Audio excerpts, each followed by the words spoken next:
Never ever concern yourself with the impact of a good deed, because one good deed could literally change the course of history. One of the simplest examples is the story of Moses and Pharaoh. The story of Musa and Fir'aun. If you remember the story, Musa was being raised in the palace of the Pharaoh, and eventually when he punched the Egyptian and the viziers turned against him, Pharaoh turned against him, so Musa flees for his life. Musa flees for his life. He runs away from Egypt, and he has no food, no money, just the clothes on his back, and he flees to the valley of Midian, the valley of Madian in the Quran. And he himself is a refugee. He himself doesn't even know where he's going to go. And imagine the fear, the panic, the uncertainty that Musa has. When he gets to the valley, as the Quran tells us, he sees a well that was surrounded by shepherds, jostling, shoving with one another, trying to feed their flock. And as the Quran tells us, there were two ladies with their flock away from the crowd. So he goes to them and he says, "Ma khatbukuma, what is the matter with you?" قالتا, they said, "We cannot feed our sheep until the rest of these men leave. And by that time there's hardly going to be any water left. And don't blame us, we don't have any money to hire a servant, and our father is very elderly."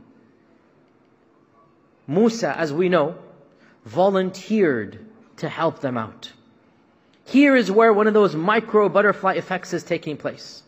Musa himself is a refugee. Musa himself has no money to give them. He can't donate anything for them, but he donates the one thing that he does have, and that is the sweat of his brow. He's physically strong. So he volunteers to take the flock, and he gives the sheep water. He hands the sheep back to the ladies, and then, like the Quran says, he walks away from them. No need to chit-chat, no need to do anything more. Keep it dignified and decent. He walks away from them, and he sits under a tree. And he makes that beautiful Quranic dua that I hope all of you memorize and make regularly. قَالَ رَبِّي إِنِّي لِمَا أَنزَلْتَ إِلَيَّ مِنْ خَيْرٍ فَقِيرٍ.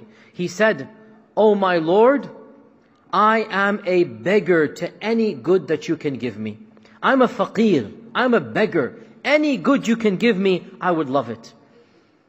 What happens? Musa alayhi salam did one act of charity. This is the butterfly effect. He fed goats and sheep. That's the good deed he did.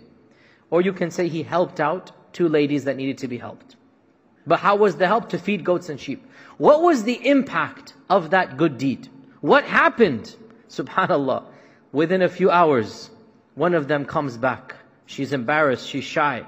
And she says, "My father is inviting you. He wants to thank you for what you have done." So they go to the house of the father, and overnight, subhanallah, overnight, Musa has a career, he gets a salary, he gets a place to live, he gets a house, and on top of that he gets a wife as well, mashallah, tabarakallah. This is the effect of a good deed. Do you think Musa understood any of this when he volunteered to help these ladies out? He didn't even know where he's going to go tomorrow. But when he was generous, Allah was generous to him. When he did a good deed, the butterfly effect comes into effect here. And he has no idea the consequences of his actions, what's going to happen. But subhanAllah, everything opens up.